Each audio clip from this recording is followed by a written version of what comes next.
Tried to start this video 3 times and the kitten keeps wanting to get involved. We'll try this again. This is the 29. It's over 3 years old. It's been planted the whole time. Shrimp and snails and auto catfish and neons. And there's the queen of the tank is in here somewhere. That's the platy that's been with me forever.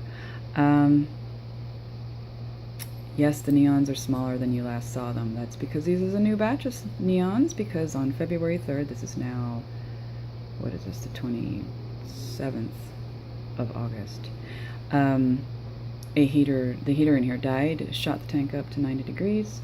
I lost 13 neons, a bunch of auto catfish, bamboo shrimp, and the swords died back, but they're growing back. They're doing okay. I don't dose this tank heavily with fertilizer. I'm very low maintenance on this tank, and as you can see, I let it get overgrown routinely.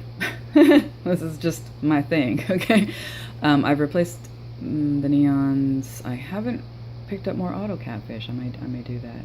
I love auto catfish, you know that.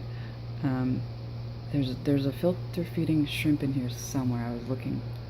Is that it? No. I see cherry shrimp. I do not see auto catfish. I don't see the Japanese algae eaters. They're in here too.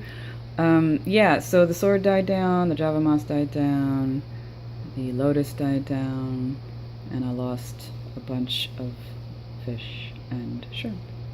It was devastating, of course, and I'm never purchasing another Tetra product, because guess what? At that point, I liked the heater, and I'd purchased another one for my 10-gallon, and just 2 days ago, not even joking, just 2 days ago, that new heater also died, and it shot the shrimp tank up to 90 degrees.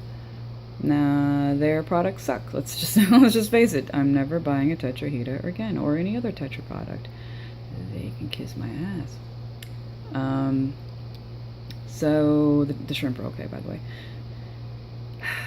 I have been, you know that the left-hand corner of this tank has always been a challenge for me. I've tried many things. Well, I think now, as well as the crypt grow in this tank, I had to actually trim them back a lot because they were taking up the whole right half of the tank. I mean, it was just incredible.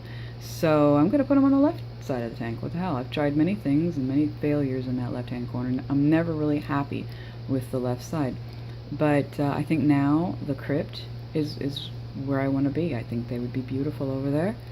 And they grow well on this tank. They go crazy. They're putting up a lot of babies up front. I didn't plant those in the front of the tank. That's all these tall red, that's a red crypt. And the light in here kind of blues things out. I turned it off for the video though, so you can see the red, but my camera still looks, I don't know, it makes things look blue. Hopefully the video uploads it nicely. Anyway, so I'm going to try that, and we'll see how it goes in the next month or so. I'm trying to think what other updates are. Really, this tank's pretty much where I want it to be. When the crypt grows in, it'll be great, and when the swords grow back, they'll be great, and it's okay. I'm going to be harvesting some anubias because it's covered up the log in the center. There's a log under there. You can't tell anymore. There are 2 large pieces of driftwood here for the shrimp cave. You can't tell there's wood under that at all, barely under that at all. I need to do a little bit of pruning, and I'm going to use some of the anubias for another tank.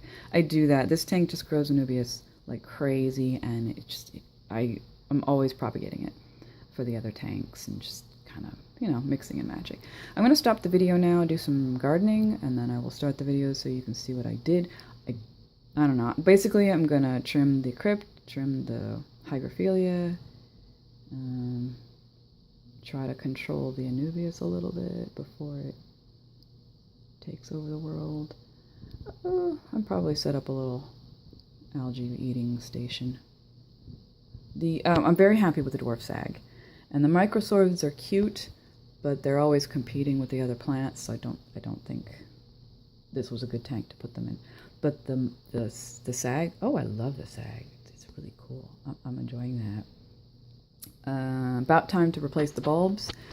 A couple months ago, I caught, was it PetSmart, I think it was, had their T5s on 75% off, so I picked up 2 plant bulbs, so I will be able to replace the bulbs very cheaply for like $6 a pop, and that's what you do. That's what I do anyways. I absolutely wait until they're replenishing their stock, and save myself like $10 a pop at least, maybe more.